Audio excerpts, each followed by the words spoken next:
Against the God के एक और नए नोवेल एक्सप्लेनेशन में आप सभी का स्वागत है।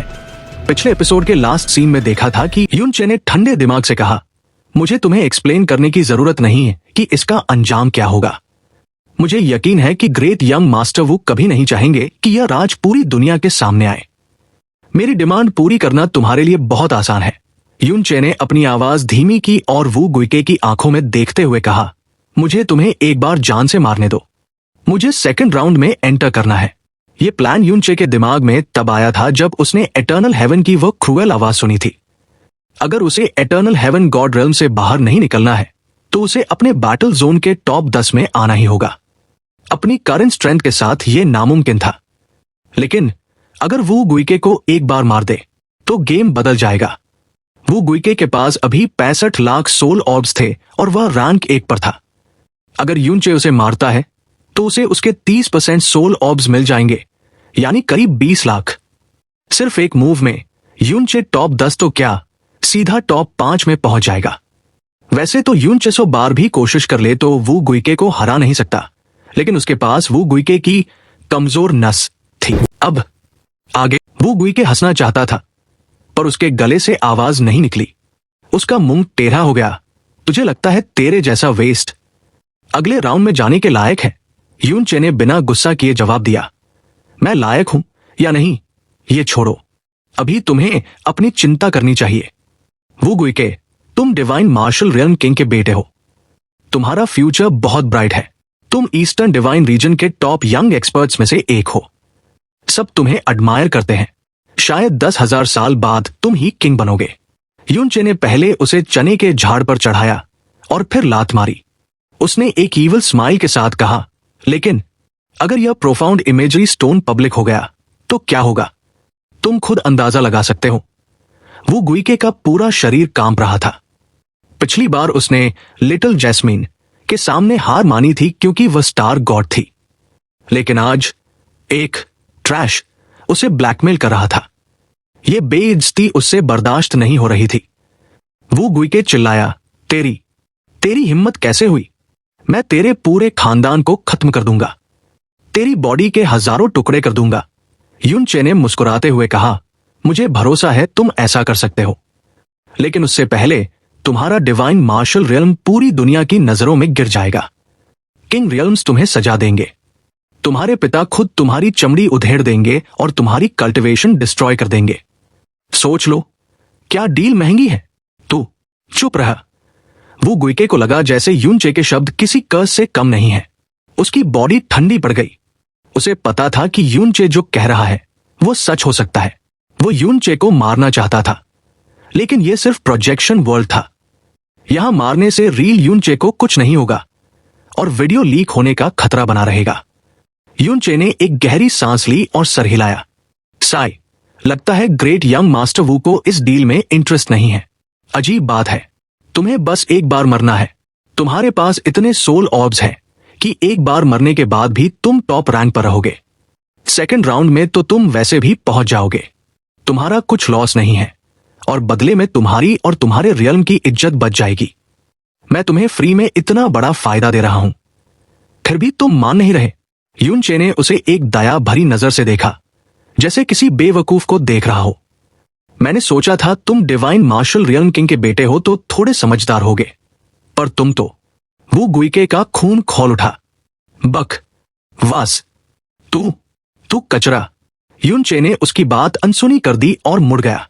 बहुत बढ़िया, जैसा तुम चाहो। मैं गारंटी देता हूं कि अगले 6 घंटों में तुम्हारा नाम पूरी दुनिया में गूंजेगा। यह कहकर युन चे तेजी से आसमान की तरफ उड़ गया। वो गुइके के पैरों तले जमीन खिसक गई। उसने जोर से चिल्लाया, वहीं रुक जाओ। एक जोरदार धमाके के साथ वो गुइके ने अपनी पावरफुल एनर्जी रिलीज की और युन चे को हवा में ही लॉक कर दिया। वो गुइके तुरंत उसके सामने पहुंचा। उसकी आंखें किसी ईविल स्पिरिट जैसी लग रही थी। युन चे के चेहरे पर जरा भी डर नहीं था। उसने अपने दोनों हाथ फैला दिए और एक मॉकिंग स्माइल के साथ कहा, अगर ग्रेट यंग मास्टर वो मुझे मारना चाहते हैं तो शौक से मारिए। देखो, मैं बिल्कुल रेजिस्ट नहीं करूंगा। वो गुइके ने युन चे को अपनी पावर से लॉक करके रखा था, लेकिन उसने अटैक नहीं किया। जाहिर है वो युन चे को मारने का रिस्क नहीं ले सकता था। उसने एक गहरी सांस ली और खुद को शांत करने की कोशिश की। हालांकि उसका मन कर रहा था कि वो यूनचे के हजारों टुकड़े कर दे। उसने अपनी भारी और ग्लूमी आवाज में पूछा, अगर मैं तुम्हारी शर्त मान भी लूं, तो इस बात की क्या गारंटी है कि वो प्रोफाउंड इमेजरी स्टोन कभी दुनिया के सामने नहीं आएगा? हालात ऐसे थे कि वो गुइके को न चाहते हुए भी यूनचे की बात माननी पड़ रही थी। यूनचे ने सही कहा था। अगर वो यूनचे के हाथों मारा भी जाता है तो भी वह आसानी से सेकंड राउंड में एंटर कर जाएगा। उसे बस थोड़ी बेइज्जती महसूस होगी, लेकिन उसका फ्यूचर सेफ रहेगा। लेकिन अगर वो वीडियो लीक हो गया तो उसकी जिंदगी बर्बाद हो जाएगी। वो गुइके के दिमाग में बस यही चल रहा था कि आखिर ये प्रोफाउंड इमेजरी स्टोन इसके पास आया कहां से? क्या हेवनली वुल्फ स्टार गॉड ने उस दिन 2 स्टोन्स रिकॉर्ड किए थे? उसका दिमाग पूरी तरह मैस हो चुका था। तभी यूनचे ने बिना किसी झिझक के जवाब दिया, मैं कोई गारंटी नहीं दे सकता। वो गुइके का गुस्सा खूटने ही वाला था कि यूनचे ने मुस्कुराते हुए कहा, ग्रेट यंग मास्टर वू, क्या तुम मेरी बात मानोगे अगर मैं कहूं कि डील के बाद मैं इसे डिस्ट्रॉय कर दूंगा? मैं इतना बेवकूफ भी नहीं हूं कि ये स्टोन तुम्हें सौंप दूं, क्योंकि ये मेरे लिए सुइसाइड जैसा होगा। मैं इसे अपने पास रखूंगा ताकि फ्यूचर में तुम या कोई और मुझे टारगेट न कर सके। यूनचे ने अपनी बात जारी रखी, लेकिन तुम छिल कर सकते हो। मेरी तुमसे कोई पुरानी दुश्मनी नहीं है। मैंने ये तरीका सिर्फ इसलिए अपनाया क्योंकि मेरे पास कोई चॉइस नहीं थी। जब तक तुम मुझे ट्रबल नहीं दोगे, मैं भी रिस्क नहीं लूंगा। सच कहूं तो इस राज के खुलने का डर जितना तुम्हें है, उससे ज्यादा मुझे है। चटैक, एक तेज आवाज आई। गुस्से में वो गुइके ने अपने ही दाहिने हाथ की एक उंगली तोड़ दी थी। यूनचे की बातों का सीधा मतलब था, चाहे तुम मानो या न मानो, तुम्हें मेरी बात माननी ही पड़ेगी और मैं तुम्हें अपना तुरुप का इक्का नहीं देने वाला। यह डील पूरी तरह वन साइडेड थी, लेकिन वो गुइके कुछ नहीं कर सकता था। वक्त तेजी से बीत रहा था। प्रिलिमिनरीज का फर्स्ट राउंड कभी भी खत्म हो सकता था। यूनचे बाहर से शांत दिख रहा था, लेकिन अंदर से वो गुइके से ज्यादा रेस्टलेस था। उसने वो गुइके को कॉर्नर करने के लिए अपनी पूरी मेंटल पावर लगा दी थी। उसने धीमी आवाज में कहा, ग्रेट यंग मास्टर वू, फैसला जल्दी लो। यह राउंड अगले कुछ सेकंड्स में खत्म हो सकता है, फिर मौका नहीं मिलेगा। यूनचे के आखिरी शब्दों ने वो गुइके के दिमाग पर हथौड़े की तरह वार किया। वो गुइके का चेहरा खून की तरह लाल हो गया। उसने अपनी पूरी लाइफ में आज तक इतना गुस्सा और हेल्पलेसनेस फील नहीं किया था। उसने हार मानते हुए कहा, ठीक है, मैं हार मानता हूं, लेकिन यूचे, याद रखना, उस प्रोफाउंड इमेजरी स्टोन का ख्याल अपने बाप की तरह रखना। अगर वो कभी लीक हुआ तो मैं तुम्हें पाताल से भी ढूंढ निकालूंगा और तुम्हें पैदा होने पर पछतावा कराऊंगा। यूनचे ने एक हल्की मुस्कान के साथ कहा, सही चॉइस बनाने के लिए बधाई ग्रेट यंग मास्टर वू, चलो शुरू करते हैं। वो गुइके ने गुस्से में अपनी एक और उंगली तोड़ दी, लेकिन उसे दर्द महसूस नहीं हुआ। उसने अपनी बॉडी के चारों तरफ फैली डिफेंसिव ऑरा को हटाना शुरू किया। उसका पूरा शरीर कांप रहा था और नसें फट रही थी। जैसे ही वो गुइके का डिफेंस हटा, यूनचे के दिल में खुशी की लहर दौड़ गई। वो शांति से वो गुइके के पीछे गया, अपनी सारी प्रोफाउंड एनर्जी इकट्ठा की और वो गुइके की पीठ के बीचों बीच एक जोरदार हमला किया। बूम! एक भयानक धमाका हुआ। नॉर्मल हालात में यूनचे उसे खरोंच भी नहीं दे सकता था, लेकिन बिना डिफेंस के वो गुइके का शरीर फट गया। उसका शरीर हवा में ही 2 टुकड़ों में बंट गया और खून की बारिश होने लगी। वो गुइके का ऊपरी हिस्सा दूर जाकर गिरा और गायब होने से पहले उसने आखिरी बार कहा, दुआ करना कि हम दोबारा न मिले, और इसके साथ ही वो व्हाइट लाइट बनकर गायब हो गया। उसी वक्त आसमान से एक और व्हाइट लाइट नीचे आई और यूनचे के ऊपर गिर गई। यूनचे के सोल ऑर्ब्स की गिनती तेजी से बढ़ने लगी और सीधे 19,50,000 पर जाकर रुकी। वो अभी तक बैटल जोन 9 में सबसे लास्ट रैंक पर था, लेकिन अब उसका नाम रॉकेट की तरह ऊपर चढ़ा और सीधे रैंक 4 पर पहुंच गया। रैंक 3 वाले से उसका डिफरेंस बहुत कम था। दूसरी तरफ वो गुइके के पास अभी बहुत सारे ऑर्ब्स थे, इसलिए वो अभी भी रैंक 1 पर ही था। यूनचे ने रैंकिंग लिस्ट देखी और सैटिस्फैक्शन के साथ मुस्कुराया। उसके सीने पर जो भारी बोझ था वो पूरी तरह गायब हो चुका था। किस्मत ने उसके साथ भद्दा मजाक किया था, लेकिन उसने रास्ता निकाल ही लिया। यूनचे बड़बड़ाया, लगता है ऊपर वाला हमेशा एक दरवाजा खुला रखता है। वैसे तो वो गुइके एक घटिया इंसान था जिसने अपनी आन के साथ भी गलत काम किया था, लेकिन इस वक्त यूनचे के लिए वो किसी एंजल से कम नहीं था। एटर्नल हेवन पर्ल के अंदर जहां डिवाइन मार्शल सेक्ट के लोग बैठे थे, वहां हलचल मच गई। एक बूढ़े आदमी ने झुककर रिपोर्ट दी, सेक्ट मास्टर, कुछ अजीब हुआ है। अभी अभी यंग मास्टर गुइके की रैंक और सोल ऑर्ब्स अचानक कम हो गए हैं। सामने बैठा मिडिल एज्ड आदमी पलटा। उसने गोल्डन रोब पहना था। वो डिवाइन मार्शल रियल्म का किंग और वो गुइके का पिता वो सांजुन था। वो सांजुन न तो हैरान हुआ और न ही गुस्सा। उसने हंसते हुए कहा, मतलब क्या हार गया? इंटरेस्टिंग, बूढ़े ने कहा। उस बैटल जोन में यंग मास्टर का कोई मैच नहीं था। शायद वह किसी नेचुरल कैलेमिटी या हाई लेवल प्रोफाउंड बीस्ट का शिकार हो गए। वो सांजुन ने लापरवाही से कहा, यह भी अच्छा है। केया की जिंदगी बहुत आसान रही है, जिससे वो बहुत एरोगेंट हो गया है। ये ठोकर उसके लिए अच्छी रहेगी। वैसे भी प्रिलिमिनरीज में रैंक 1 हो या 10,000, कोई फर्क नहीं पड़ता। बैटल जोन 9 के बाहर लोग हैरान थे। वो गुइके का नाम लिस्ट से गायब हुआ और फिर वापस आया, लेकिन पॉइंट्स कम थे। और मजे की बात यह थी कि एक एकदम नया नाम युनचे अचानक रैंक 4 पर आ गया था, और उसके पास एग्जैक्टली उतने ही पॉइंट्स थे जितने वो गुइके के कम हुए थे। मेन सिटी में खड़ा शियाओ मो भी यह सब देखकर सन्न रह गया। तभी पास ही एक व्हाइट लाइट गिरी और वो गुइके वहां रिस्पॉन हुआ। उसका चेहरा कभी लाल तो कभी काला पड़ रहा था। शियाओ मो ने उसे यू चे नाम बड़बड़ाते हुए सुना। शियाओ मो ने रैंकिंग लिस्ट देखी और फिर वो गुइके को। उसने धीरे से कहा, लगता है पक्का कोई बहुत ही डर्टी और शेडी डील हुई है। तभी आसमान गूंज उठा। वॉइस ऑफ एटर्नल हेवन ने अनाउंस किया, यंग एक्सपर्ट्स, प्रिलिमिनरीज का फर्स्ट राउंड खत्म हो चुका है। हर बैटल जोन के टॉप 10 लोग वही रहेंगे, बाकी सब लीव करेंगे। एक जोरदार क्लैंग की आवाज आई और आसमान से एक विशाल व्हाइट लाइट गिरी जिसने सबको कवर कर लिया। जो लोग हार गए थे उनके प्रोजेक्शंस गायब हो गए और वे एटर्नल हेवन रियल्म के बाहर अपनी असली बॉडी में जाग गए। 5 करोड़ में से सिर्फ 10,000 लोग सिलेक्ट हुए थे। सन्नाटा छा गया। युनचे ने देखा कि वह अभी भी बैटलफील्ड में है। उसने राहत की सांस ली।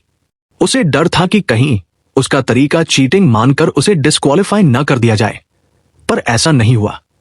युनचे खुद पर हंसा, आखिरकार मैं क्वालिफाई हो गया। Top 10,000 in eastern divine region. तभी वॉइस ऑफ एटर्नल हेवन फिर गूंजी, बचे हुए यंग एक्सपर्ट्स, तुम सब ईस्टर्न डिवाइन रीजन का फ्यूचर हो। लेकिन एटर्नल हेवन पर्ल में सिर्फ 1,000 लोग ही एंटर कर पाएंगे। यह सुनते ही सबके रोंगटे खड़े हो गए। यह इतिहास में पहली बार था जब एटर्नल हेवन पर्ल में ट्रेनिंग का मौका मिल रहा था। वॉइस ऑफ एटर्नल हेवन ने आगे कहा, अगले राउंड में तुम सबको एक ही बैटलफील्ड में भेजा जाएगा। वहां कोई नेचुरल कैलामिटी या बीस्ट नहीं होगा।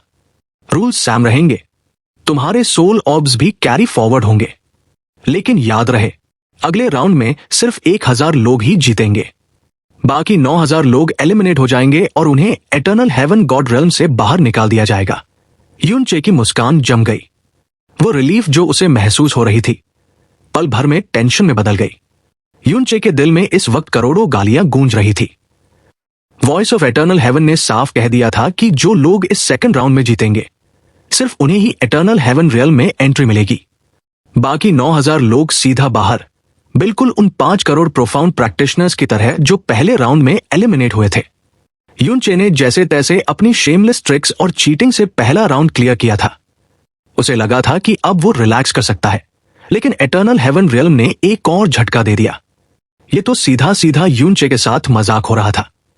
5 करोड़ लोगों को रोकना समझ आता है, लेकिन टॉप 10,000 को भी रोकना, जिन्हें खुद वॉइस ऑफ एटर्नल हेवन ने pride of eastern divine region कहा था। अगर इस वक्त युनचे के सामने एटर्नल हेवन गॉड एम्परर भी होता तो शायद वो अपना गुस्सा कंट्रोल नहीं कर पाता। पहले बोला गया था कि बैटलफील्ड सिर्फ एटर्नल हेवन पर्ल के अंदर होगा, पर अब पता चला कि उनकी रियल बॉडीज नहीं बल्कि प्रोजेक्शंस अंदर जाएंगे। ये बात पहले क्यों नहीं बताई? और अब ये नया रूल कि विनर्स ही रुकेंगे। युनचे का दिमाग पूरी तरह खराब हो चुका था। अगर उसे ये रूल्स पहले पता होते तो वो इस प्रोफाउंड गॉड कन्वेंशन को इग्नोर करता और सीधे मुंह बिंगयुन के पीछे पीछे एटर्नल हेवन रियल में घुस जाता। उसे ये सब ड्रामा झेलने की जरूरत ही नहीं पड़ती। युनचे अभी मन ही मन गालियां दे ही रहा था कि आसमान से एक लाइट बीम गिरी। सब कुछ सफेद हो गया और अगले ही पल वो एक बिल्कुल नई दुनिया में था। ये जगह एकदम सूखी और सपाट थी। दूर दूर तक सिर्फ खाली मैदान और कुछ छोटी माउंटेन्स दिख रही थी। हवा एकदम शांत थी और यहां किसी भी प्रोफाउंड बीस्ट की ऑरा या दहाड़ नहीं सुनाई दे रही थी। तभी वॉइस ऑफ एटर्नल हेवन फिर से गूंजी, यंग एक्सपर्ट्स, सेकंड बैटलफील्ड में स्वागत है। याद रखना, रूल्स वही हैं जो पहले थे। तुम्हारे पास जो सोल ऑर्ब्स हैं वो तुम्हारी पिछली कमाई है। लेकिन असली ट्विस्ट अब आया। वॉइस ऑफ एटर्नल हेवन ने कहा, तुम लोग यहां सिर्फ 3 दिन रह सकते हो। 3 दिन बाद तुम्हारे पास जितने सोल ऑर्ब्स होंगे वही तुम्हारी फाइनल रैंक डिसाइड करेंगे। 3 दिन का टाइम सुनते ही प्रोफाउंड प्रैक्टिशनर्स के पसीने छूट गए। ये टाइम बहुत कम था। इसका मतलब था कि अगले 72 घंटे यहां नॉनस्टॉप लड़ाई और लूटपाट चलने वाली थी। कंपटीशन शुरू हो चुका था। जैसे ही अनाउंसमेंट खत्म हुई, बैटलफील्ड में हजारों प्रोफाउंड ऑरस फट पड़े। सबने अपने प्रे को ढूंढना शुरू कर दिया। सिर्फ यूनचे अपनी जगह पर खड़ा था, बिल्कुल सुन्न। वो यहां सबसे कमजोर था। टेक्निकली देखा जाए तो वो यहां होने के लायक भी नहीं था। इस बैटलफील्ड पर कोई भी उसे अपना शिकार बना सकता था और उसे मारना उनके लिए बाएं हाथ का खेल था। यूनचे ने अपने दांत पीसे। अब मैं क्या करूं? वो इतनी दूर आकर खाली हाथ वापस नहीं लौटना चाहता था, लेकिन नॉर्मल तरीके से टॉप 1000 में आना इम्पॉसिबल था, सिवाय इसके कि वो वही पुराना तरीका अपनाए, वो गुइके वाला तरीका। लेकिन रूल्स के हिसाब से किसी को पहली बार मारने पर ही सोल ऑर्ब्स मिलते थे। वो गुइके को वो पिछली दुनिया में लूट चुका था, तो अब उससे कोई फायदा नहीं होने वाला था। तभी यूनचे की आंखों में चमक आई। उसे एक और नाम याद आया, हुओ पोयुन। हुओ पोयुन ने अपनी मेहनत से टॉप 100 में जगह बनाई थी। अगर वो इस बैटलफील्ड में भी वैसा ही परफॉर्म करता तो यूनचे एंड में जाकर उससे रिक्वेस्ट कर सकता था कि वो उसे एक बार किल करने दे। 30% सोल ऑर्ब्स खोने से हुओ पोयुन की रैंक पर ज्यादा फर्क नहीं पड़ता, लेकिन यूनचे टॉप 1000 में आ जाता। लेकिन अगले ही पल यूनचे ने सर झटक दिया। हुओ पोयुन भले ही जेंटल था, लेकिन प्रोफाउंड वे को लेकर उसकी प्राइड बहुत ज्यादा थी। अगर यूनचे मदद मांगता तो हुओ पोयुन जान दे देता, लेकिन ऐसी शेमलेस चीटिंग के लिए वो कभी नहीं मानता। ऊपर से वो यूनचे को दोस्त मानता था, इसलिए वो उसे ऐसे गलत तरीके से जीतते हुए नहीं देख सकता था। तभी यूनचे का दिमाग फिर से चला। वेट मिनट, उसे अचानक याद आया कि ये सेकंड बैटलफील्ड है। ये एक अलग दुनिया है। वॉइस ऑफ एटर्नल हेवन ने कहा था कि रूल्स रीसेट हो चुके हैं। इसका मतलब अगर वो यहां वो गुइके को मारता है तो वो इस दुनिया का फर्स्ट किल माना जाएगा, यानी पिछली दुनिया का किल यहां काउंट नहीं होगा। यूनचे के चेहरे पर एक ईवल स्माइल आ गई। वो गुइके की प्रोफाउंड स्ट्रेंथ और रैंक हुओ पोयुन से भी ऊपर थी। अगर यूनचे उसे एंड में लूट ले तो टॉप 1000 में उसकी जगह पक्की थी। टारगेट लॉक हो चुका था। यूनचे ने तुरंत एक्शन लिया। इस बैटलफील्ड में अगर कोई उसे देख लेता तो उसका खेल खत्म था। उसके पास करीब 20 लाख सोल ऑर्ब्स थे, जो उसे चलता फिरता खजाना बना रहे थे। Moon splitting cascade. यूनचे तेजी से आगे बढ़ा और हवा में गायब हो गया। उसकी ऑरा पूरी तरह मिट गई। भले ही वो डिवाइन ट्रिब्यूलेशन रियल्म के पहले लेवल पर था, लेकिन उसकी स्टेल्थ टेक्निक कमाल की थी। जब तक वो खुद मौत के मुंह में न जाए, डिवाइन स्पिरिट रियल्म के एक्सपर्ट्स भी उसे आसानी से नोटिस नहीं कर सकते थे। यूनचे की किस्मत भी उसका साथ दे रही थी। सिर्फ 6 घंटे बाद ही उसे वो गुइके दिख गया। वो महंगे गोल्डन कपड़ों में था, इतना चमकीला कि 5 किलोमीटर दूर से भी दिख जाए।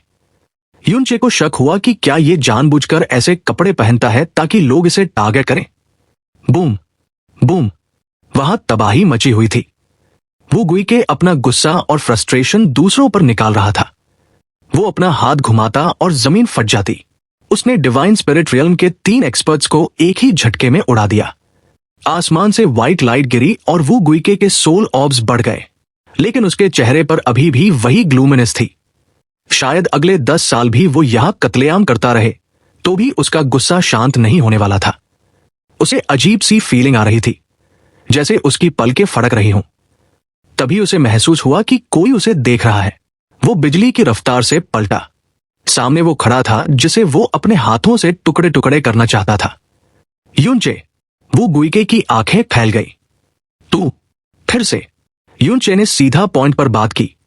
ग्रेट यंग मास्टर वू, हम फिर मिले। लगता है हमारी किस्मत जुड़ी हुई है। क्यों ना एक और डील करें? वो गुइके बेवकूफ नहीं था। वो समझ गया कि यून चे किस डील की बात कर रहा है। उसके चेहरे पर एक डरावनी मुस्कान आ गई। यू चे, मैंने तुझे एक बार जाने दिया। अगर तू समझदार होता तो छुप जाता, लेकिन तू फिर से अपनी मौत मांगने आ गया। यून चे ने उसे बीच में ही रोक दिया। जल्दबाजी मत करो यंग मास्टर। मैं एक ही चीज को 2 बार यूज करके डील नहीं करता। मेरे पास एक ब्रांड न्यू ऑफर है। ये कहते हुए यून चे ने अपनी उंगली घुमाई और एक प्रोफाउंड इमेजरी स्टोन उसकी तरफ फेंक दिया।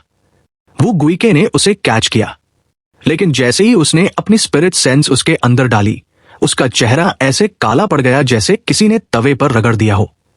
ये वो पत्थर नहीं था जो उसने पहले देखा था। ये वो दूसरा पत्थर था जो यून चे को ली कियानफेंग की लाश से मिला था, और इसके अंदर का मसाला पहले वाले से भी ज्यादा खतरनाक था। डिवाइन मार्शल रियल्म किंग का बेटा अपनी ही आंट के साथ, और वो भी दरकिया रियल्म किंग की पत्नी। ये सीन किसी ने बहुत ही हाई क्वालिटी में रिकॉर्ड किया था। अगर ये मार्केट में आ गया तो वो गुइके की इज्जत का तो जो होगा सो होगा। पूरा डिवाइन मार्शल रियल्म दुनिया के सामने मुंह दिखाने लायक नहीं रहेगा। यून चे ने मुस्कुराते हुए कहा, डिवाइन मार्शल रियल्म किंग का बेटा और दरकिया रियल्म किंग की पत्नी, क्या जोड़ी है। मैं तो जल गया यार। वो गुइके का पूरा शरीर कांप रहा था।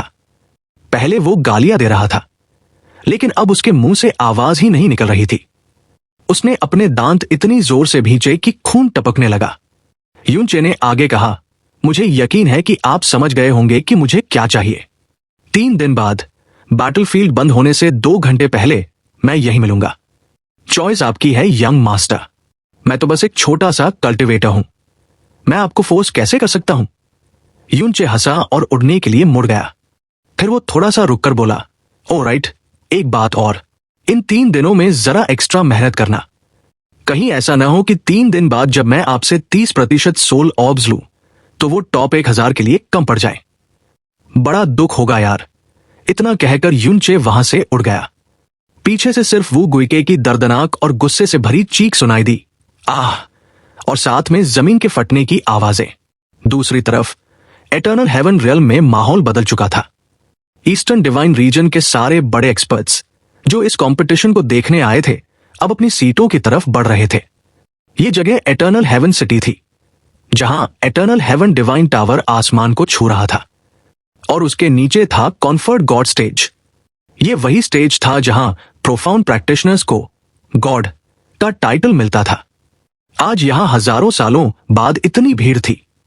अपर, मिडिल और लोअर स्टार रियल्म्स के लोग अपनी अपनी जगहों पर बैठ रहे थे। बैठने की व्यवस्था बहुत स्ट्रिक्ट थी।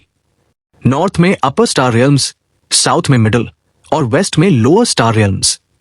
लेकिन ईस्ट साइड वो खाली थी। वहां सिर्फ 4 ग्रेट किंग रियल्म्स के लोग बैठ सकते थे। उस तरफ देखने की भी किसी की हिम्मत नहीं हो रही थी। स्नो सॉन्ग रियल्म के एरिया में मू हुआनजी और बाकी लोग बैठे थे। मू बिंगयुन थोड़ी परेशान थी। उसे लग रहा था कि यून चे हार कर बाहर हो चुका है और शायद गुस्से में कुछ कर न दे, क्योंकि यून चे का रैंक एकदम लास्ट मोमेंट पर बढ़ा था। इसलिए उन्होंने चेक नहीं किया था और उन्हें लगा कि वो एलिमिनेट हो गया है। वहीं पास में फ्लेम गॉड रियल्म के लोग बैठे थे। वो रूली का तो हाल ही अलग था। वो ऐसे ग्रिन कर रहा था जैसे लॉटरी लग गई हो। उसका मुंह बंद ही नहीं हो रहा था। उसकी हंसी देखकर लोग सोच रहे थे कि ये पागल तो नहीं हो गया। असल में उसका डिसाइपल हु पॉयुन टॉप 100 में आया था, इसलिए वो अपर स्टार रियल्म्स के लोगों को भी आंखें दिखाकर एटीट्यूड दे रहा था।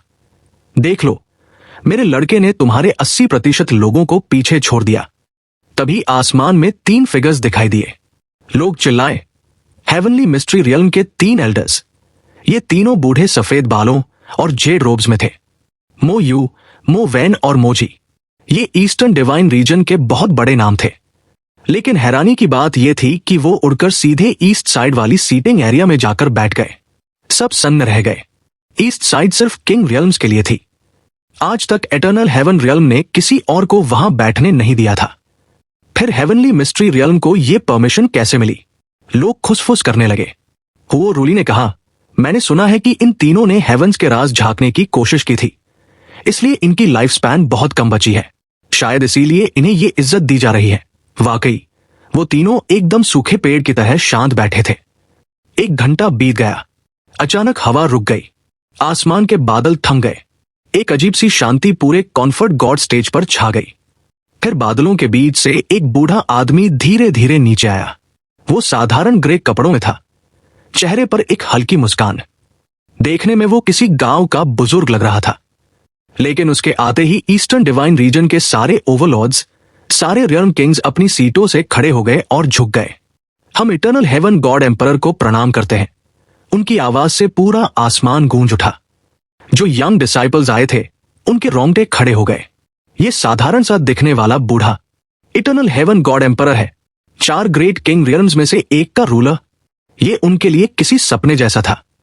गॉड एम्परर के पीछे 1000 लोग और थे।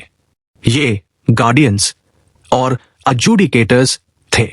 उनकी ऑरा इतनी स्ट्रांग थी कि अपर स्टार रियल्म्स के किंग्स भी उनकी तरफ आंख उठाकर नहीं देख पा रहे थे। अजूडिकेटर्स वो थे जो पापियों को सजा देते थे, और गार्डियंस की ताकत स्टार गॉड रियल्म के स्टार गॉड्स के बराबर थी। इटर्नल हेवन गॉड एम्परर ने मुस्कुराते हुए हाथ उठाया। आप सब इतनी दूर से आए, इंतजार किया, बहुत कष्ट हुआ होगा। कृपया बैठ जाइए। उनकी बातों में जरा भी घमंड नहीं था। वो ईस्ट साइड की मेन सीट पर बैठ गए। उनकी आंखें एकदम गहरे पानी की तरह शांत थी। इटर्नल हेवन गॉड एम्परर के आते ही कॉन्फर्ट गॉड स्टेज का माहौल पूरी तरह से जम गया। किसी की भी चू करने की हिम्मत नहीं हो रही थी। सबकी आंखें बस उस ओल्ड मैन पर टिकी थी। प्राइमल केओस के हाईएस्ट लेवल पर बैठा ये इंसान ईस्टर्न डिवाइन रीजन के 4 ग्रेट एम्परर्स में से एक था। कायदे से तो इसकी ऑरा से पूरी दुनिया कांपनी चाहिए थी, लेकिन देखने में यह बिल्कुल किसी ऑर्डिनरी बुजुर्ग जैसा लग रहा था। मतलब अगर यह बंदा सड़क पर मिल जाए तो कोई इसे पलट कर देखेगा भी नहीं।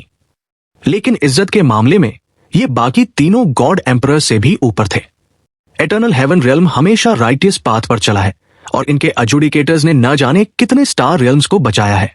अगर बाकी 3 king realms, Brahma heaven god emperor, star god emperor और मून गॉड एम्परर किसी के दुश्मन बन जाए तो लोग तौबा कर लेते हैं। लेकिन अगर कोई एटर्नल हेवन रियल्म के खिलाफ गया तो समझो उसने नेचुरल लॉ तोड़ दिया।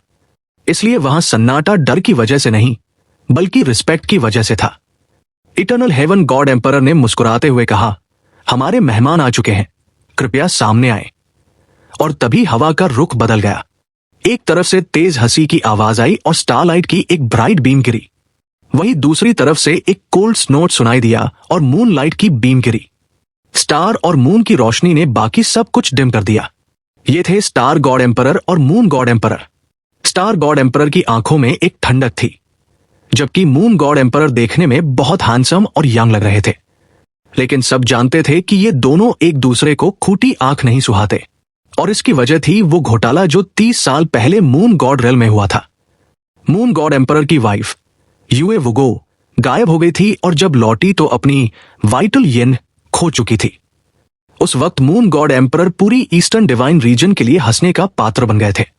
हैरानी की बात यह थी कि इस बार मून गॉड एम्परर ने फिर से अपनी शादी के कार्ड बांटे थे, और वो डेट ठीक प्रोफाउंड गॉड कन्वेंशन के बाद थी। पर उनकी नई वाइफ कौन है ये किसी को नहीं पता था। दोनों गॉड एम्परर्स ने एक दूसरे को पूरी तरह इग्नोर किया और अपनी अपनी सीटों पर बैठ गए। उनके पीछे जो लोग आए थे उनकी ऑरा इतनी खतरनाक थी कि अगर वो किसी को घूर भर ले तो बंदा वही बर्फ बन जाए। स्टार गॉड एम्परर के पीछे बैठे लोग कोई और नहीं बल्कि लेजेंडरी स्टार गॉड्स थे। मु बिंगयुन की नजरें उन्हें स्कैन कर रही थी। सबसे पहले नजर पड़ी हेवनली पॉइजन स्टार गॉड पर। भाई साहब, इस लेडी का ड्रेसिंग सेंस देखकर वहां मौजूद आधे लोग पागल हो रहे थे। उसने डार्क ग्रीन कलर की एक स्कर्ट पहनी थी जो इतनी छोटी थी कि बस नाम के लिए थी। ऊपर का टॉप ऑलमोस्ट ट्रांसपेरेंट था। उसे देखकर यंग डिसाइपल्स का तो दिमाग ही खराब हो गया। उनके मन में गंदे ख्याल आने लगे, लेकिन तभी उनके सीनियर्स ने उन्हें डांटा, उधर मत देख। ये वो औरत थी जिसे इन्फर्नल दतुरा कहते थे। वो एक स्माइल के साथ पूरे स्टार रियल्म को जहर देकर मार सकती थी। उसका नाम था मूनफ्लावर। मूनफ्लावर के बगल में एक और फिगर बैठी थी जो किसी फेरी से कम नहीं लग रही थी। Heavenly demon star God. वो इतनी सुंदर थी कि मूनफ्लावर भी उसके सामने फीकी लग रही थी। डिसाइपल्स की लार टपकने ही वाली थी कि तभी एक एल्डर ने बम फोड़ा, बेटा वो फेरी नहीं है, वो आदमी है। हेवनली डीमन स्टार गॉड रोज असल में एक मर्द था जिसकी मेंटल पावर सबसे स्ट्रांग थी। यह सुनकर कितनों के दिल टूट गए। वहां हेवनली एस्टर स्टार गॉड शेनो भी था, जो फिजिकल स्ट्रेंथ में सबसे आगे था, और हेवनली ओरिजिन स्टार गॉड तुमी भी, जो सबसे बुजुर्ग और वाइज माना जाता था। स्टार गॉड्स का लाइनअप देखकर ही लोगों की हालत खराब हो रही थी। तभी आसमान फट गया और एक ब्लू फिगर नीचे उतरी। ये थे Brahma heaven god emperor Qianye Fantian, eastern divine region के सबसे स्ट्रॉन्ग गॉड एम्परर। उनके आते ही बाकी तीनों एम्परर सम्मान में खड़े हो गए। ब्रह्मा हेवन गॉड एम्परर ने हंसते हुए मून गॉड एम्परर से उनकी शादी के बारे में पूछा और फिर अपनी बेटी गॉडेस का जिक्र छिड़ गया। गॉडेस और ड्रैगन गॉड रियल्म की ड्रैगन क्वीन, ये दोनों प्राइमल केओस की सबसे खूबसूरत औरतें मानी जाती थी। अभी सब सेट हो ही रहे थे कि साउथ दिशा से एक भारी आवाज आई। 10 डायरेक्शंस डीप सी रियल्म का काम शितियन एटर्नल हेवन रियल्म में अपनी हाजिरी लगा रहा है। वहां हंगामा मच गया। ये सदर्न डिवाइन रीजन का गॉड एम्परर था, एक ऐसा इंसान जो एकदम वाइल्ड और एरोगेंट था। वो बिना इनविटेशन के वहां आ टपका था। उसने आते ही एक सार्कास्टिक कमेंट पास किया कि वो यहां से जिंदा वापस जाने का दम रखता है। स्टार गॉड एम्परर और मून गॉड एम्परर उसे देखकर खुश नहीं थे, लेकिन असली शौक तो अब आने वाला था। अचानक वेस्ट दिशा से एक ऐसी आवाज आई जिसने दुनिया को हिला दिया। ये ड्रैगन ऑफ द वेस्ट मिलने आया है। उस एक आवाज ने वहां बैठे हर एक्सपर्ट की रूह कंपा दी। 5 गॉड एम्परर्स, जिनमें वो आरोगेंट कांग शितियन भी शामिल था, अपनी सीटों से झटके में खड़े हो गए। उनके चेहरे पर सीरियस एक्सप्रेशन आ गया। इटर्नल हेवन गॉड एम्परर ने तुरंत बैरियर हटाया। सामने से एक लंबा और हैंडसम आदमी धीरे धीरे चलकर आ रहा था। उसकी आंखें सूरज की तरह चमक रही थी। उसके आते ही वहां मौजूद हर इंसान को अपने अंदर इंफीरियोरिटी फील होने लगी। वो कोई और नहीं, ड्रैगन मोनार्क था, वेस्टर्न डिवाइन रीजन का रूलर और प्राइमल केओस का सबसे ताकतवर प्राणी। ड्रैगन मोनार्क की उम्र 3.5 लाख साल थी। यानी वहां मौजूद 5 गॉड एम्परर्स की उम्र मिला भी लो तो भी ड्रैगन मोनार्क उनसे बड़े थे। ड्रैगन्स की बॉडी और टैलेंट इंसानों से बहुत ऊपर होता है, और ये तो ड्रैगन्स का भी किंग था। ब्रह्मा हेवन गॉड एम्परर भी इसके सामने कमजोर थे। ड्रैगन मोनार्क का आना मतलब किंग का आना था। उन्होंने मुस्कुराते हुए माफी मांगी कि वो बिना बुलाए आ गए, लेकिन इटर्नल हेवन गॉड एम्परर ने हाथ जोड़कर कहा कि उनका आना ही बहुत बड़ा ऑनर है। वीडियो को लाइक और हाइप कर दो। साथ ही ऐसे ही रेगुलर वीडियोस के लिए आप मेंबरशिप ले सकते हैं। फर्क नहीं पड़ता आप कौन सी मेंबरशिप ले रहे हैं, कम लेवल वाली भी अगर आप मेंबरशिप लेते हैं तो इससे मेरी बहुत हेल्प हो जाएगी। इससे मुझे मोटिवेशन मिलेगा। साथ ही फ्यूचर में ऐसे ही और कमाल के वीडियोस आते रहेंगे। हमें सपोर्ट करने के लिए आप सभी को दिल से शुक्रिया।